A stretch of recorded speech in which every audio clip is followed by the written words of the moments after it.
equals does your device need fixing? We offer a free diagnosis. We pick up and deliver right to your door, no calls or travel needed. We send you a quote before repairing, and only go ahead if you approve it. Easy, transparent, and professional. Link in description.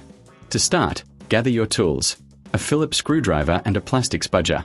First, power off your laptop and unplug it. Remove the screws from the back panel. Keep them safe, you'll need them later. Carefully use the spudger to pry open the back cover.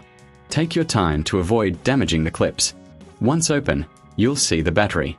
Disconnect the battery connector gently. Now, remove the screws securing the battery. Lift it out carefully. Before installing the new battery, clean the internal area with a soft cloth. This helps maintain optimal performance. Place the new battery in position and secure it with screws.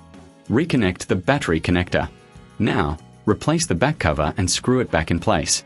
Power on your laptop to ensure everything works. Remember, for a professional diagnosis without obligation, consider our services.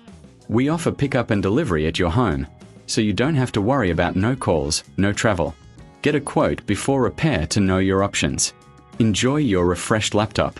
Does your device need fixing? We offer a free diagnosis. We pick up and deliver right to your door, no calls or travel needed. We send you a quote before repairing, and only go ahead if you approve it. Easy, transparent, and professional. Link in description.